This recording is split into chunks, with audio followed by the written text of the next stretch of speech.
general condition considerations in diabetic food.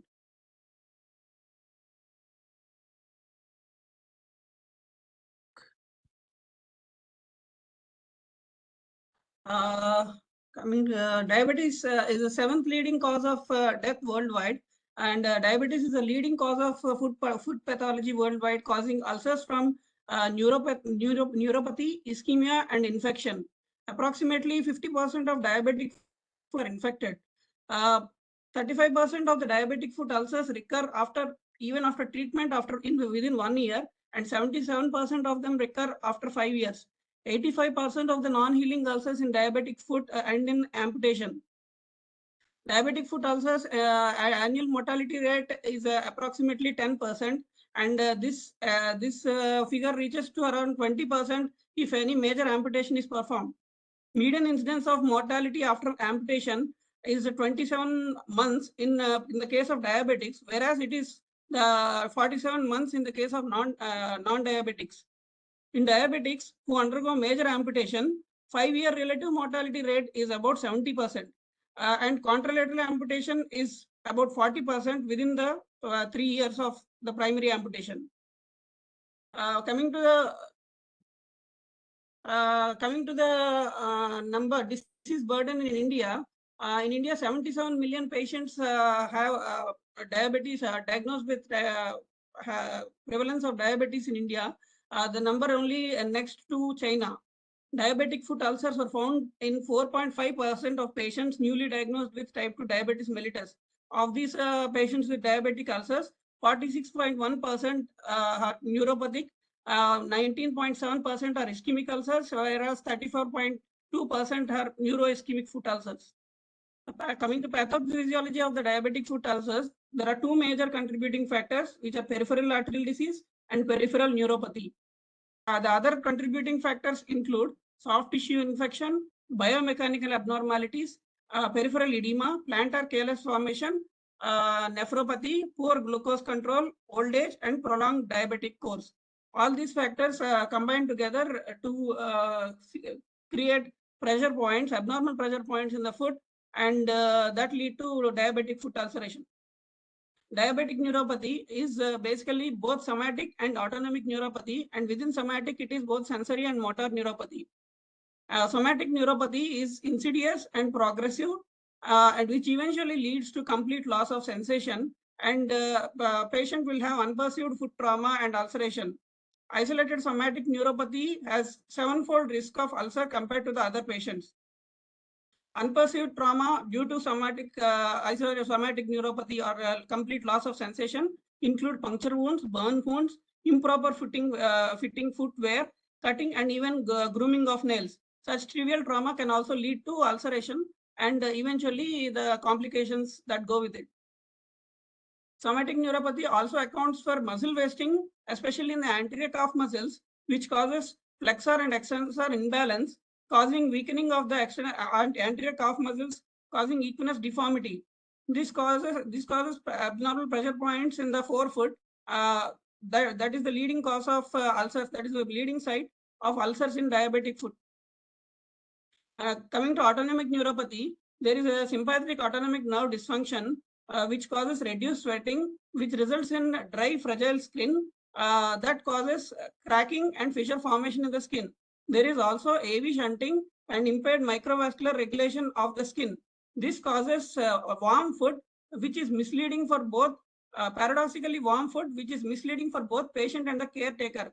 Actually, the patient has decreased vascularity, but warmth in the foot makes us a false belief that the limb is adequately vascularized.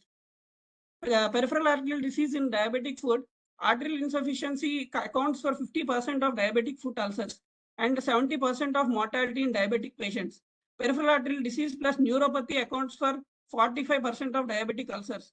Classic picture of diabetic foot diabetics is in ischemic disease is infrapopliteal disease with heavy calcification.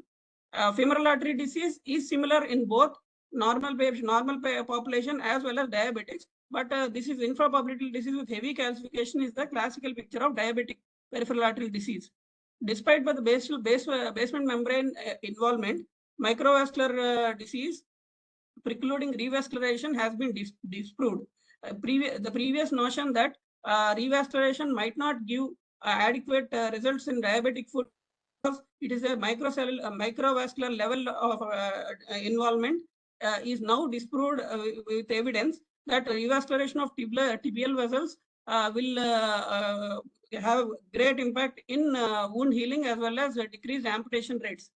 Incomplete pedal arch is common in diabetics, and for such patients, angiogram-based revascularization can be attempted. And soft tissue infection, there are several scoring systems, and to estimate the severity of soft tissue infection, one of them includes PD score, which is by Infectious Disease Society of American classification. In case of soft tissue infection, wound culture should be sent if signs and symptoms of local infection is present only.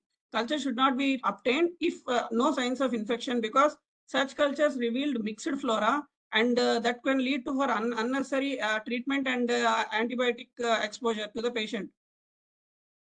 In diabetic foot infection, there is increased serological concentration of adhesion molecules that bind leukocytes, monocytes, and platelets to the endothelium, which eventually causes diminished skin perfusion and hampers healing and delivery of drugs to the peripheries. Muscle and bone abnormalities of diabetic foot. These are because of, as discussed earlier, sensory neuropathy, which causes wasting of muscles, calf muscles, and as well as the sole of the foot muscles, plantar muscles, and which causes structural deformities like hallux valgus, claw toes, abnormalities in metatarsophalangeal joints. And all these factors contribute to abnormal pressure points of pressure in the sole of the foot, as you can see in the diagram, which lead to ulcer formation. Functional imbalance between tendons of the foot causes hammer toes, which are vulnerable to shoe trauma at bony prominences. Contracted toes also cause pressure points at metatarsal heads. Apart from these, the other changes include Charcot changes, midfoot collapse due to neuroosteoarthropathy, flat foot deformity, equinus deformity, and knee back issues. All these factors lead to abnormal pressure points in the sole of the foot. Coming to clinical evaluation, thorough history should be elicited on both medical and surgical history, trauma history, and any recent change of footwear. And these things has to be sought out because modifying these factors can help aid in better management of the ulcers. Signs of systemic sepsis should be examined for, because this can help us make a decision whether the patient requires an inpatient care or outpatient care. Signs of peripheral neuropathy and peripheral arterial disease also should be thoroughly examined. Physical examination of a diabetic foot should involve dermatological, neurological, vascular, and musculoskeletal system examination. Dermatological examination includes to look for dry and brittle skin, areas of hyperkeratosis, pressure points, and pre-ulcerative changes, which include pinpoint hemorrhages, shallow hematomas beneath the dermis. If there is a vexillus, fluid, you should check for fluctuation to see fluid underneath, which might need a drainage. Neurological examination should look for motor neuropathy for the atrophy of the intermetatarsal musculature and hollowing of the tissue between metatarsals and arch of foot, Charcot's foot, rocker bottom foot, midfoot plantar pressure points, everything should be checked. Vascular examination should include peripheral pulses and ABI. ABI is unreliable because of medial arterial calcinosis in the tibial vessels. Sensory testing, Semis-Winston monofilament testing for fine touch is a highly predictive and reproducible method. Evidence states that failure to perceive sensation in more than 4 out of 10 sites indicates 15-fold increase in risk of plantar ulceration. A sterile probe test to be done, and the ulcer should be probed for abscess to a tendon or bone. Encountering a bone should raise high suspicion of osteomyelitis. Several classifications are described to assess the severity and outcomes of diabetic foot ulcers. Wagner's classification is the earliest classification. It is initially it was devised to describe the pressure source, but it is adapted by diabetic foot care personnel. But it is non-specific, limited specificity and sensitivity, and hence it is has limited clinical application. So subsequently, University of Texas classification and PEDI score were developed, which aid in assessment of severity and prognostication of the diabetic foot ulcers. So Society of Vascular Surgery Wi-Fi scoring has been developed, which has been quite effective in predicting the amputation rate, major amputation rates, amputation-free survival and overall survival in cases patients with diabetic ischemic neuro ulcers. But one recent paper has postulated that Wi-Fi classification system predicts wound healing, but not major amputation in patients with diabetic foot, because multidisciplinary approach for the treatment of diabetic foot ulcers have shown that even with high severe Wi-Fi scores, there is a better improvement in amputation-free survival. Coming to imaging, basic X-ray is the first image, first line, and in an X-ray we have to look for bony deformities, osteomyelitic changes, as well as subcutaneous gas, which indicates abscess. PET scan and labeled WBC scans have highest diagnostic accuracy for osteomyelitis, but since they are expensive and less available, the best alternative will be MRI scan. Coming to management of diabetic foot, the core of management of diabetic foot involves thorough wound debridement, dressings, offloading, infection control, and revascularization. Effective wound debridement releases growth factors, inhibits proteinases, and limits the action of bacterial biofilm, and then hence converts a stagnant wound into active healing wound. Different modalities of debridement include mechanical methods, which include surgical and sharp debridement, ultrasonic debridement, which is a direct contact or indirect contact method. High and low frequencies intensities are used. Hydrosurgical devices, where a powerful stream of saline through a sterile circuit is used. Chemical methods of debridement include enzymatic, which uses collagenase kind of substances, autolytic, which uses hydrocolloids and hydrogels, and even larval method using medical maggots has been used. Larval methods can result in more extensive clearance of the necrotic tissue, but pain scores are higher. Evidence says none of these methods scores higher than the others in clearing the wounds. The advantages of hydrosurgical debridement methods include less blood loss, minimized damage to healthy tissue, improved inflammation in the wound bed, less dense inflammatory cell infiltration. Whereas ultrasonic method causes conformational changes at cellular level and growth factor stimulation. Low frequency ultrasound is used. It causes a bubble cavitation effect, which is a non-thermal acoustic effect, which selectively removes the necrotic tissue. Goal of debridement is well perfused wound with quantitative cultures less than 10^5 gram per tissue before closure. Most common bacteria involved is Staph aureus, sometimes resistant stains.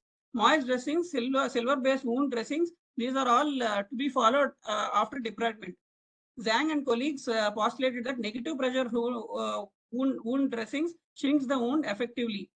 Coming to offloading, to minimize the pressure on the wound and to prevent recurrence, offloading modalities like post-operative shoes, wedge shoes, walker boots, healing sandals, bespoke shoes and insoles, and total contact casting have been used.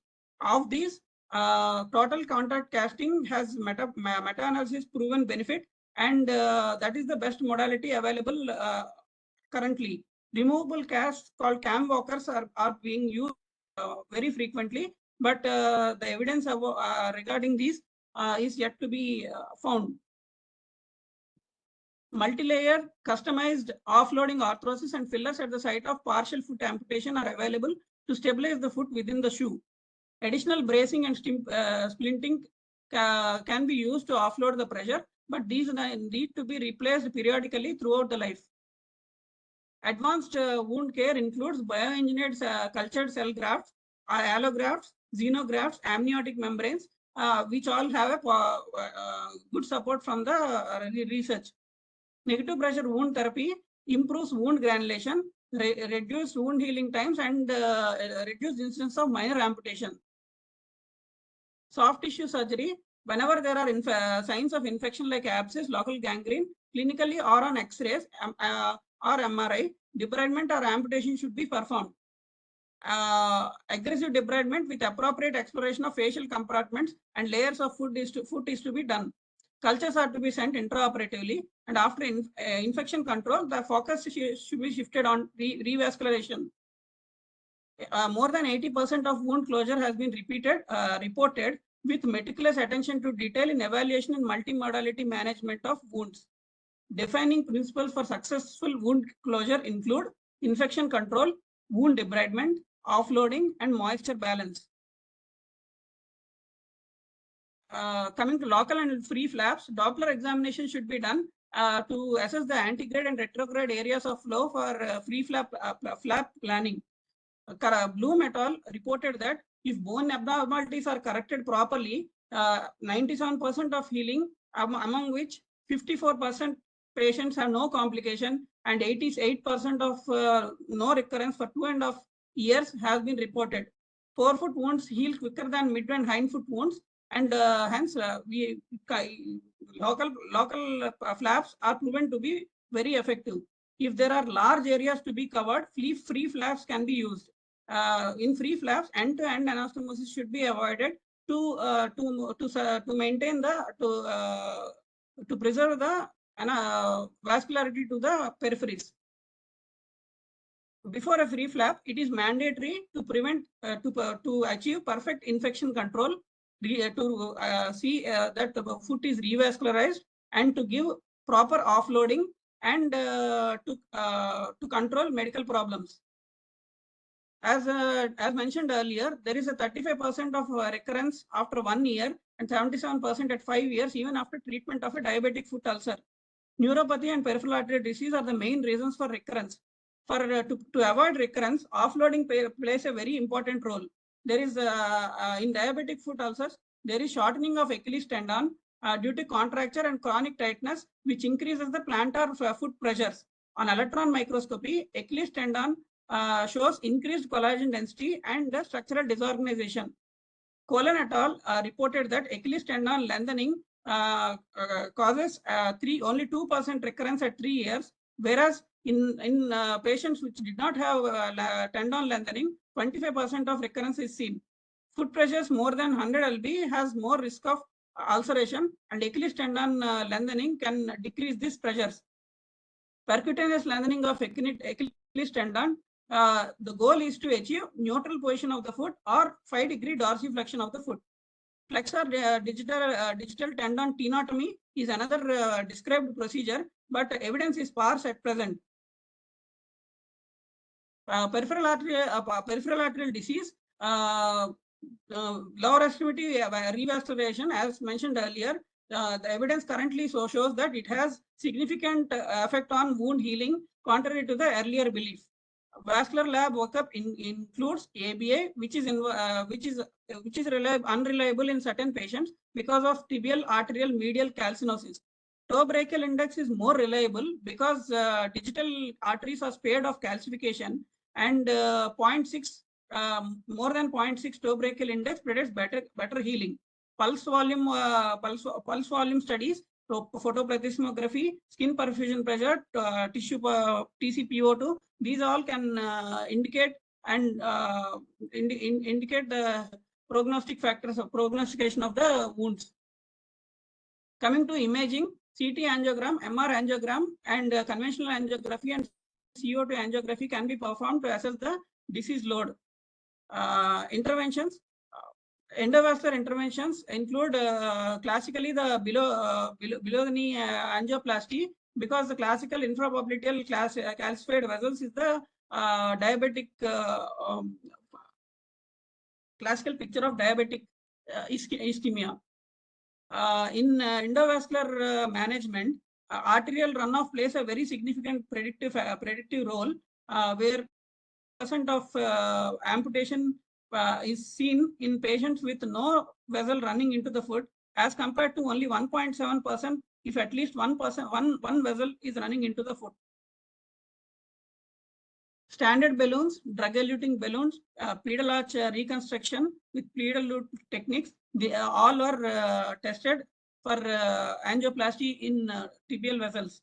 Role of stenting has no advantage over the plain angioplasty, and the role of drug-eluting balloons in tibial vessels have no advantage over the drug-eluting balloons in tibial vessels at 6 and 12 months compared to uncoated balloon angioplasty. These are the recent studies which compare stenting versus plain angioplasty, as well as drug-eluting balloon versus plain balloons. Coming to surgical bypass, surgical methods, surgical bypass is superior compared to endovascular if the tissue loss is more than 2 centimeters and a good quality autologous vein is available. Pompously reported 57% and 38% of primary patency at 5 and 10 years respectively in 1,000 bypass cases, 92% of which were diabetics. Prevent 3 trial also shows 61% primary patency at 1 year in high risk cohort patients. In these diabetic patients, medial and lateral plantar arteries and other inframalleolar targets can be tried in view of severe involvement of the tibial vessels. The problem is up to 30% of the diabetics do not have adequate GSV grafts, and the number goes to up to 50% if redo is planned. PTFE graft can be planned as an alternative, but the results are not as good as with GSV. Coming to whether endovascular or open to prefer for a diabetic foot revascularization, Basel trial concludes that perioperative morbidity was higher with surgery, and amputation-free survival was similar in both groups at 1 year. However, at 2 years, surgery has lesser amputation and better survival. Hence, angioplasty should be preferred if the expected lifespan is less than 2 years, whereas bypass can be opted if the lifespan is more than 2 years and good GSV graft is available. Limb preservation at 1 year is 85% after bypass, whereas at 78% with angioplasty. Thank you.